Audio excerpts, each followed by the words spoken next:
Hi, HRN listeners. We're celebrating our 15th anniversary, and we have a really fun campaign and an ask for you. This 15th anniversary tour is aiming to bring you closer to unique food and music experiences in some of the most exciting cities in America. All the while, we're raising funds to support our work empowering the next generation of food systems storytellers through our fellowship programs. Here's how it works. Donate to HRN and be entered into a raffle in the city of your choice to win a dinner for two at a noteworthy restaurant and tickets for two to a concert at a prominent local venue.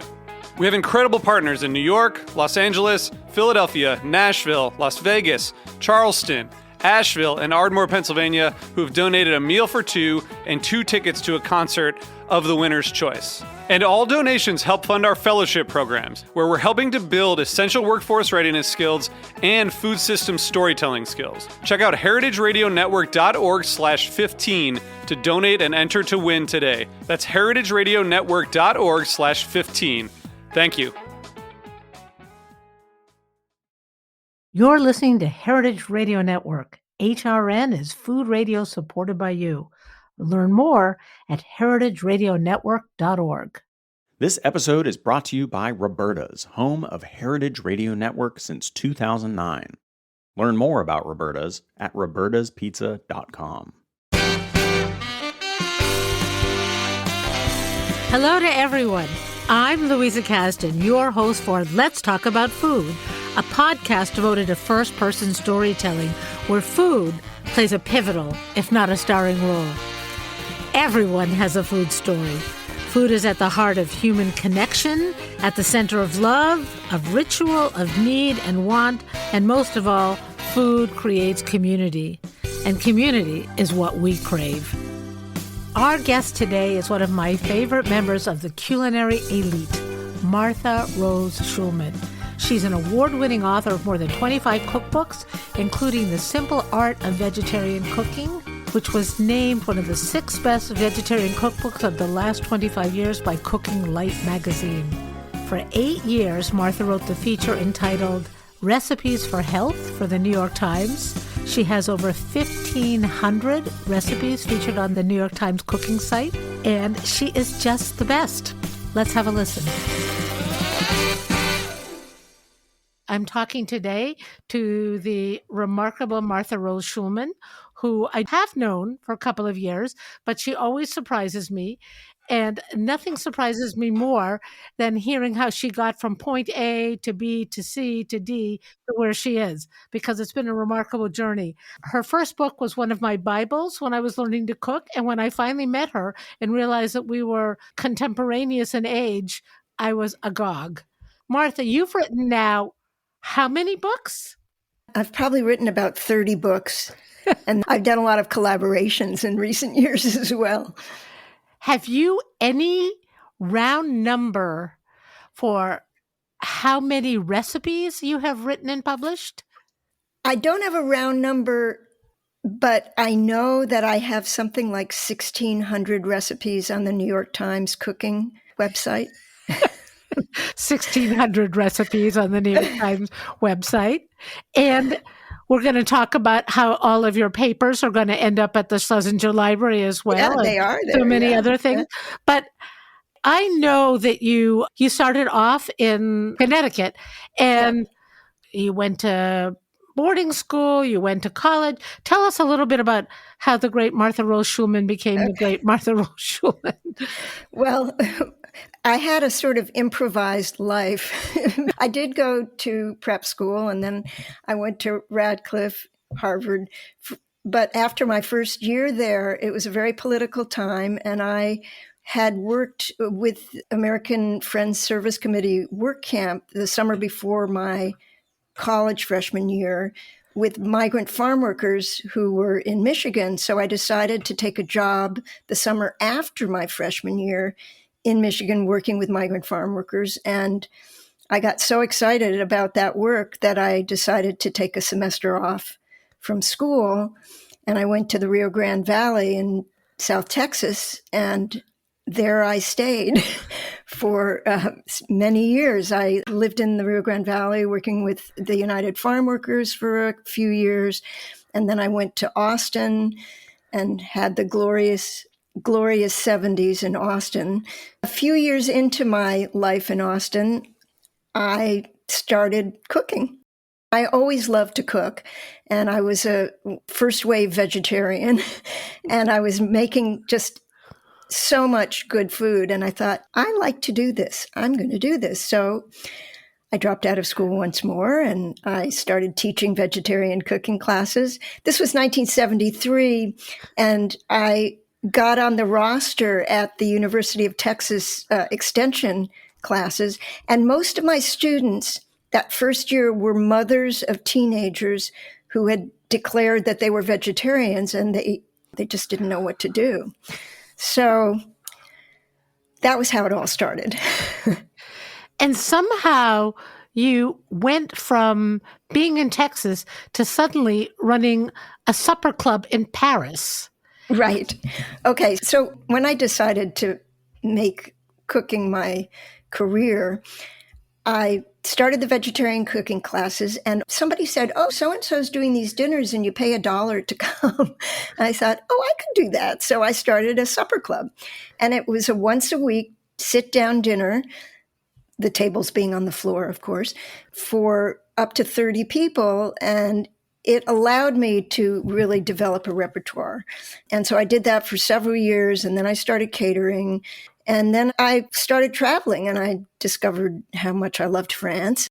A couple of friends were moving to France for a year, and I tagged along and ended up staying there for 12 years. And I started my supper club again in Paris, and that was a big hit too.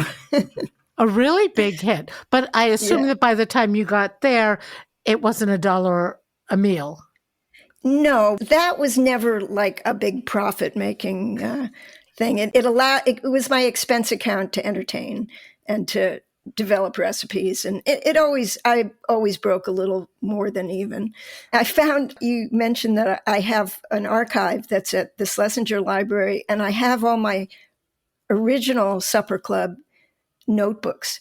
I found these little spreadsheets that I wrote before I knew the word spreadsheet with my outgoings. I was just a little business lady, business hippie, but I always had a few dollars more in my pickle jar at the end of it.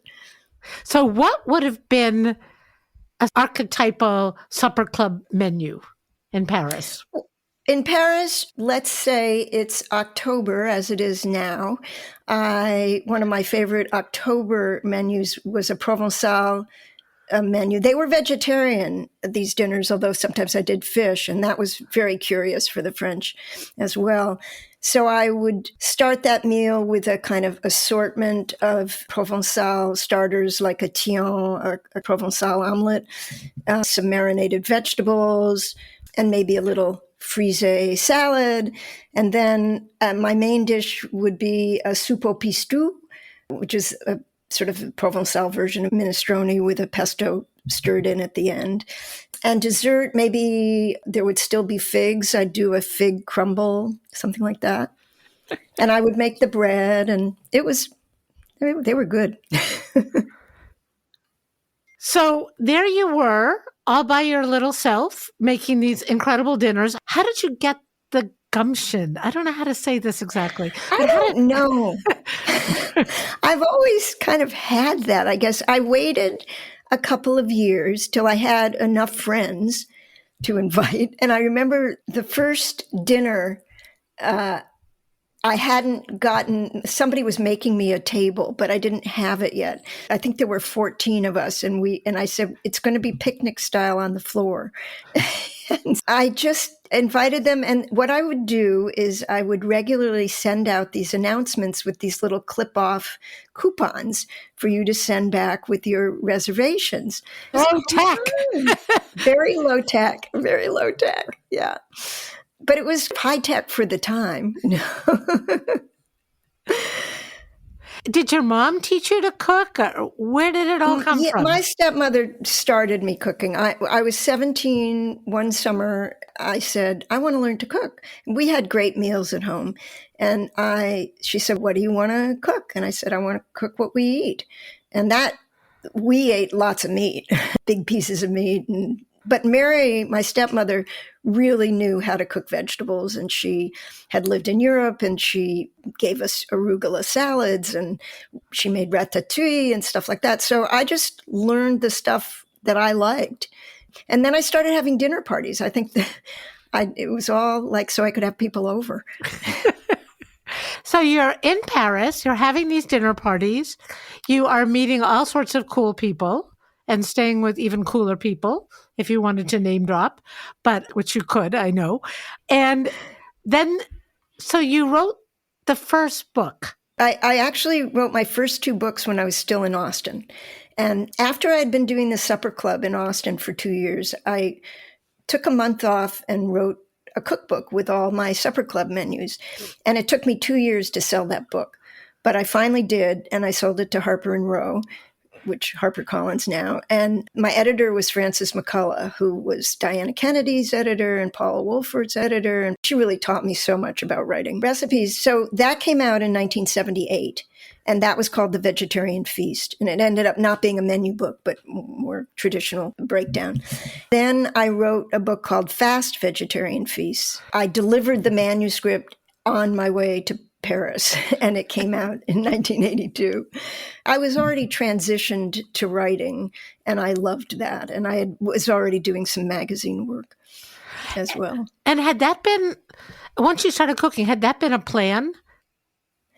I've always said I was a writer in search of a subject. My father was a writer, and I think writing came very easily to me. So once I had this body of work, I sat down and wrote it up. And when I was in Paris, I was already writing articles, but I always wrote up after the supper club, I would write it up. If there had been an internet, then I definitely would have had a blog. That's why I have this huge archive, because I have so much written down about everything. Wow. How long did this go on for in Paris? Well, I lived there for 12 years, and the supper club pretty much, I think that went on for about 8 of those 12 years, a long time. They weren't once a week, though. They were once a month. And what brought you out of Paris? I married when I was there, my first husband, and he decided to get a law degree. He was a journalist, and there was a really big recession in the early 90s, and freelance journalism was just not happening. And so he decided, he covered the entertainment industry, and he decided to get a law degree. And so we came to California because that was kind of the obvious place to do that. And I thought I'd be back in Paris, but I'm still in California. So then you came back to California, and did the supper club reemerge? That didn't come. No, I was writing so much by then. I have a lot of dinner parties. Whether I'm seating 30 or 6, it's the same process. I work really hard on my menu. I make myself a little schedule. It's all kind of a performance in a way, but I love having people over. I have been with you and cooked with you, and I have one wonderful memory that will seem so insignificant to you because I have a lot of good memories with you. But once you were at my house and you said, well, can I do something? I said, oh, yeah, make the salad dressing. And literally, you measured out how you were making the salad dressing. And I can make salad dressing, and I said to you, don't you know how to do it? You said, the reason I know how to do it is that I always measure everything. Well, it's funny because I don't always measure everything, but like with salad dressing, I know my formula and it really works well. Most of the recipes I follow are mine because I know what they taste like. I don't always have to have a recipe. So, Martha, you're out in California. You're married to somebody who's now a new lawyer, and you just start doing stuff. Does the recipe come first? Does the need to create a recipe come first, or does the product come first? Sometimes one way, sometimes the other. When I was doing recipes for the New York Times, when I had my column called Recipes for Health, and it was a daily recipe, 5 a week. So I would pick a theme and then riff on that theme. It could be eggplant, and I do 5. And sometimes I research, and sometimes I just have an idea. If I research something I sometimes try to write it first because I've written so many recipes, but sometimes I just have to do it in the kitchen and write it as I'm working. Do you make everything before you write the recipe, or do you know it so well, know the process so well that you just say, yeah, I'm going to add 2 tomatoes to this eggplant? Yeah, I usually can get a rough draft of something before I hit the kitchen. And then I might alter it while I'm testing. I can't imagine what it must have been like to write a daily recipe for the New York Times. What was it like? It was a lot of pressure because it wasn't the only thing I was doing, too. I was working on books or collaborations, and my son was small, and so I was doing that, too. It was challenging. It was a good challenge. It stretched me, and I would sometimes work with things with grains that I hadn't worked with a lot or types of food. So it was great. It was really a lot of fun. Amazing. And if people ask you now, because in a way, when you were first cooking vegetarian food, as you said, it was the vanguard. Yeah. The people were trying to cope with these weird beasts that they had. I feel a little bit that way about vegans in my midst now, but Yeah. vegetarians I'm used to at this point. Do you feel that the world of food and eating has caught up with you, or you've caught up with it? Well, it definitely caught up with me in a way. There have been grains that I've been using a long time that you see all the time now in recipes. But it's changed. Cooking has changed, I think. I think people are very interested in lots of different flavors, and I feel like people want to put as many of those flavors into the same dish as they can, and sometimes that is really exciting, but sometimes to me it doesn't make a lot of sense. My sort of culinary education is very geared towards traditional cuisines and what they taste like, and so I feel like there's so much to explore that I'm not that interested in combining flavors from different cuisines. Although it does remind me of the beginning of my vegetarian cooking when I used to put a ton of different sorts of ingredients. My early dishes, I think we were all trying to prove that vegetarian cooking wasn't just brown rice and lentils. And so we made our dishes as colorful and put as many textures as we could into them. The recipes are really busy, and I don't use so many ingredients in one recipe anymore. So when you say that you're more traditional, an Italian or Mediterranean palate, and go with those traditional things and play with them, or if you're making something that's more Latino flavored, rather than... I don't put jalapenos on my pizza. I do not understand pineapple pizza. I don't either. I don't even understand barbecued chicken pizza. People are coming, you have this incredible body of work, and people must ask you all the time, tell me how you do it. Educate me. Give me some principles for cooking. How do you begin with somebody who hasn't done what you've done? They want a philosophy of how to begin. I would say, cook what you like. What do you like? They say, it's like what my mother said. I want to learn to cook. What do you want to learn to cook? I want to learn to cook what we eat, what I like. Cook what you like. Think about what you like to eat. Taste your food. I don't know. Nobody's ever really asked me from scratch that sort of question. When people are just they're going to have a dinner party and they're very nervous. And so I would say, decide on something where you can get done some things in advance. And if you're nervous about a recipe, try to do it a week before to see if it works or if you like the way it works.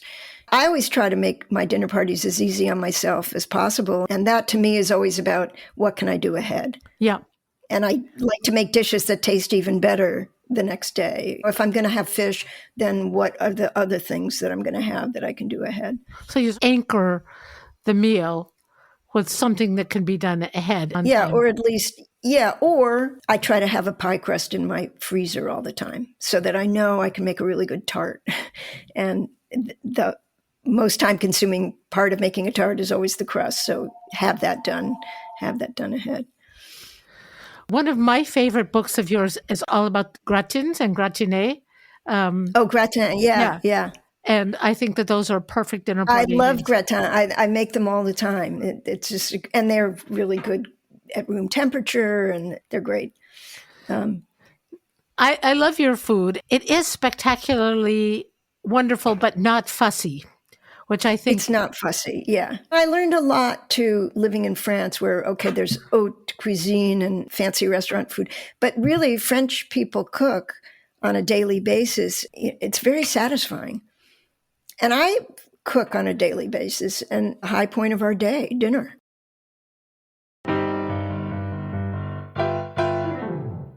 And we'll be back with Martha Rose Schulman in a moment to hear more about how she organizes her kick-ass dinner parties. This episode is brought to you by Roberta's, home of Heritage Radio Network.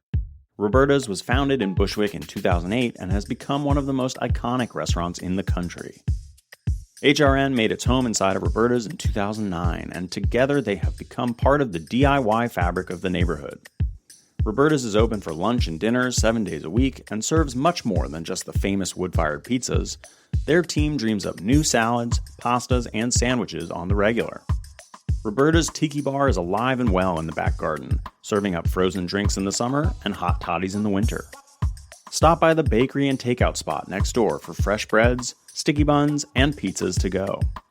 But Roberta's also extends beyond Bushwick, with multiple locations in New York City, Long Island, and Los Angeles. You can also find their frozen pies in grocery stores around the country. The spirit of Roberta's, like Heritage Radio Network, is everywhere. Here's to many more years of pizza-powered radio. Learn more about Roberta's at robertaspizza.com. And we are back with Martha Rose Schulman. Do you have any words of wisdom? You've probably given more dinner parties than anybody I know about how not only to construct the menu, but how to construct the guest list. Oh, yes. You always have to have at least one guest who you know can talk to anybody, right? And two is even better. And then I always think about who they would enjoy. It's the same way I do a seating plan when I have a big dinner party. Try to put people together who might have something in common or even know somebody in common. And I feel that as a hostess, your work is to make sure people are engaged. Yes, you have to have the dinner, there's the food, but you also have to do your work as a hostess. You have to make sure that everybody is talking to somebody or that's going on. There's a certain timbre that I like to hear. I think there was a great Larry David riff on who should be the middler at a dinner party. Oh, right. And it's just so funny because we have had that conversation. I have 4 grandchildren and they're with me a lot. Right. And we do a lot of dinners.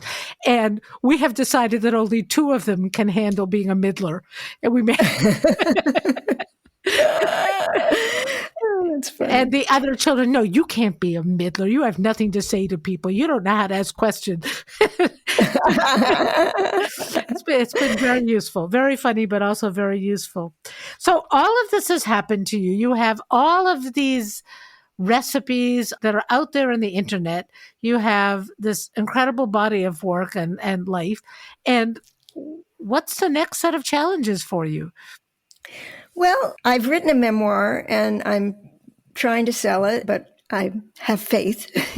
And a lot of these things I've just been talking to you about, I talk about in the memoir.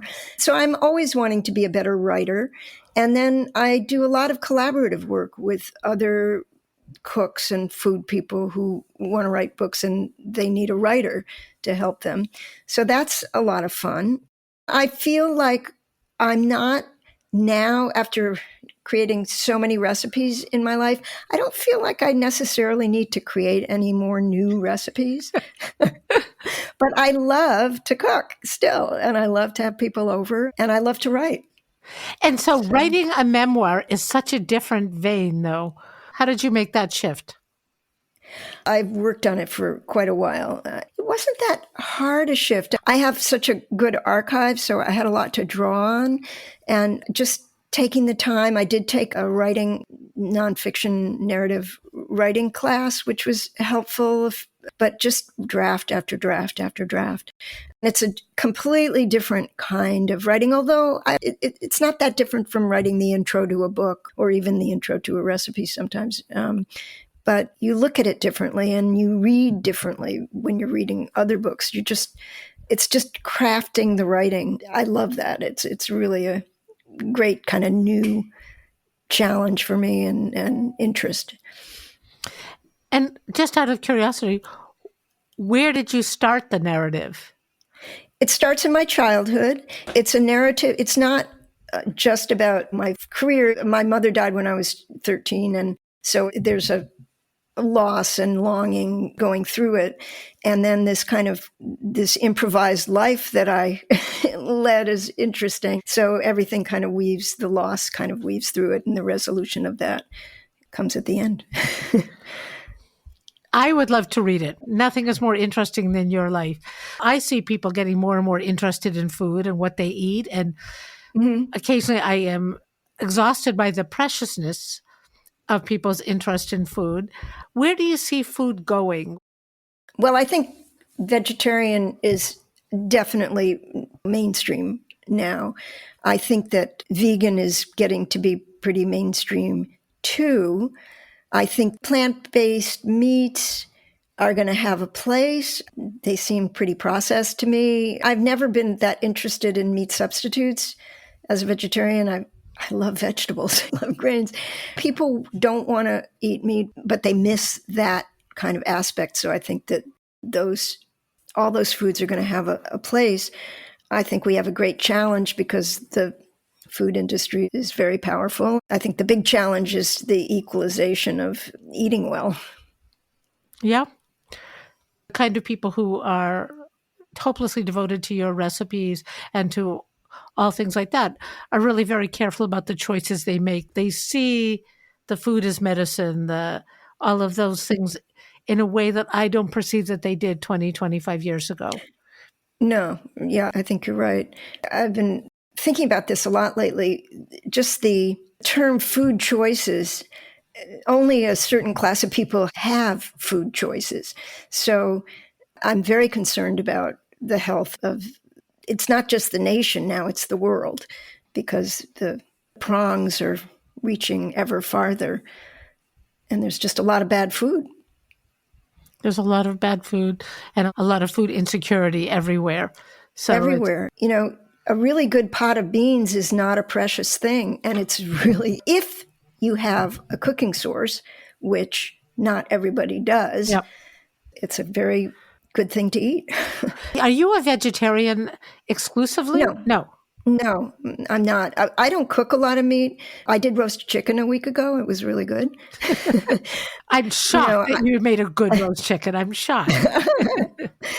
But usually my meals are vegetarian, unless I do fish. And I often do that. Or I do, sometimes I'll do some really good chicken stew kind of thing as well. That's great. What's your go-to dinner party thing for me and, 4 or 6 other people who are coming? It just varies all the time. Like the last dinner party I gave, this lasagna was really good. I made a really nice lasagna with chard and tomato sauce, and the chard was from my garden, which was really great. Then I spiralized a whole bunch of zucchini and served that and sauteed it really quickly and served that on the side. Well, I know if I was doing chard, I probably did this chard stock, Middle Eastern chard stock puree with tahini. It's like a hummus made with chard stalks, and it's really good. And I did a really nice salad that was just mixed greens with some sliced mushrooms and tarragon and radishes. And then I did a fig tart for dessert. It was really good. That sounds pretty good. I will be there. That sounds really good. It was good. Yeah. Well, we love talking to you. I love talking to you. Yeah, I have been in awe of you since I first was able to meet you and to connect the person with the reputation. And we'll be looking for the menu and looking for the memoir when it comes out. I look forward to seeing you in California at my house for dinner. I'm there. And it's okay about the roast chicken. I can make a perfectly good roast chicken. I'll do something else. Thank you so much, Martha. Thank you. Thank you. Thanks so much for having me. Thank you, Martha. And listeners, we'll post a link to Martha's most popular recipe on the New York Times dining site. Hint, it's minestrone with giant white beans and winter squash. Enjoy. Thanks for listening. Let's Talk About Food is produced by The Food Voice. I'm producing, along with audio director and composer Mike Moss of Soundscape Boston. You can find more of our stories at our website, letstalkaboutfood.com, and on Heritage Radio or wherever you get your podcasts. Let's Talk About Food is powered by Simplecast. Thanks for listening to Heritage Radio Network, food radio supported by you. Keep in touch at heritageradionetwork.org/subscribe.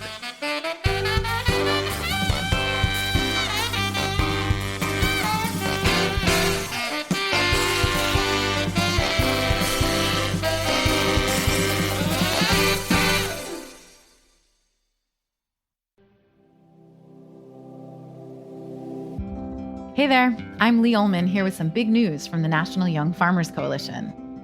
We're partnering with Heritage Radio Network on a special season of The Farm Report. It's all about what's happening with the Farm Bill and how it impacts farmers and eaters.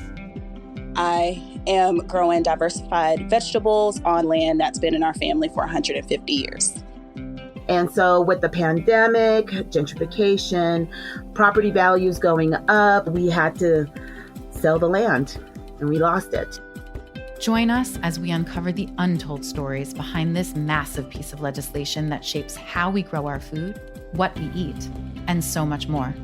The problems we have had, those are things that come from earlier Farm Bill and USDA policy, right? Like Earl Butz, get big or get out. You know, it's my responsibility to know not only what I'm eating, but then like how that all came to be.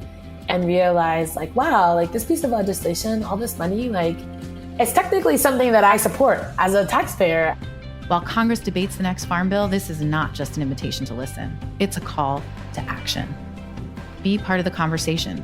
Subscribe to The Farm Report on Heritage Radio Network, wherever you listen to podcasts.